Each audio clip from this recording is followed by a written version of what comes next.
The late afternoon sun bathed the riverbank in a golden glow as Sarah Bennett laid her towel on the warm grass. The gentle hum of cicadas filled the air, and a soft breeze rustled the tall trees that lined the edge of the park. It was the kind of day that begged for peace and reflection. She stretched her arms overhead, smiling as she looked down at Max, her loyal German shepherd. He sat obediently at her feet, tongue out and eyes sharp as ever. At 6 years old, Max was still full of strength and spirit. He had been with Sarah since he was just a pup, a rescue she'd taken in during one of the loneliest periods of her life. Since then, they'd been inseparable. "Ready for a swim, boy?" she asked, ruffling his ears.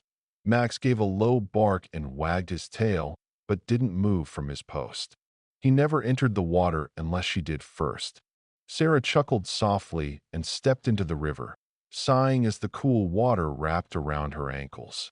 She walked in until it reached her waist, then dove forward into the deeper stretch, her strong strokes slicing through the current. She hadn't felt this light in weeks. Between work stress and the recent loss of her father, Sarah had been struggling to keep herself grounded. But the river had always been her sanctuary, a place that reminded her to breathe and let go. Max remained on the riverbank, eyes locked on her. He never took his attention away, not even when ducks floated by or children screamed joyfully in the distance. Sarah floated on her back. She closed her eyes and let the water carry her.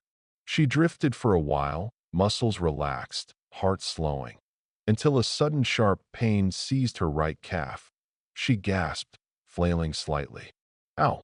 It was a cramp, deep and agonizing.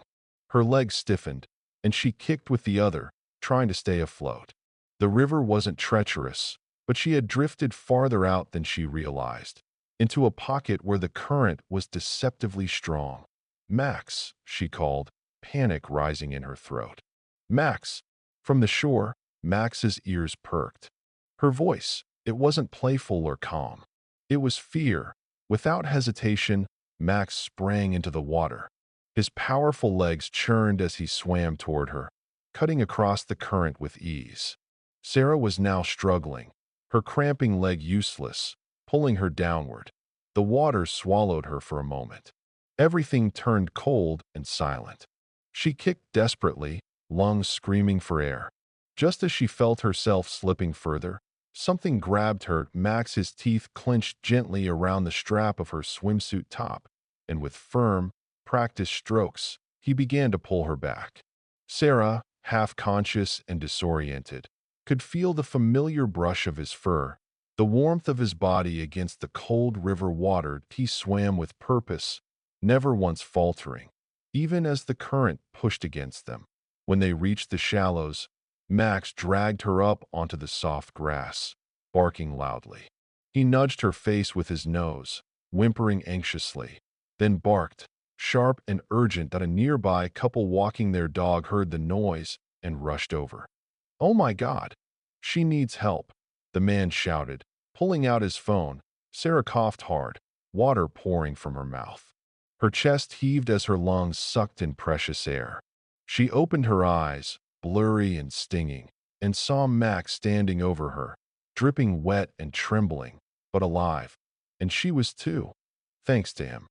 "You're okay," the woman said softly, kneeling beside her.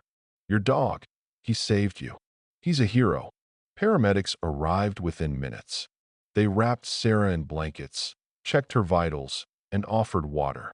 The cramp had passed, but the fear hadn't yet left her eyes. Max lay beside her, his head resting on her lap. "You never even hesitated," she whispered, stroking his soaked fur. "You knew?" He let out a low, contented grunt and closed his eyes. Sarah Bennett gradually regained her balance in life, thanks to Max's companionship. In the quiet days that followed, she found herself walking by the river again, not out of habit, but with purpose. Sometimes she'd sit under the old oak tree near the bend and just watch the water flow. Max was always by her side. He was no longer just the beloved dog her late father had left behind.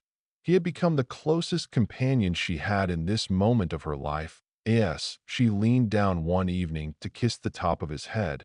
She whispered, "Thank you, Max, for being here, for being you." And in her heart, she carried a quiet truth. Life sometimes brings unexpected events we never wished for. Keep moving forward with faith.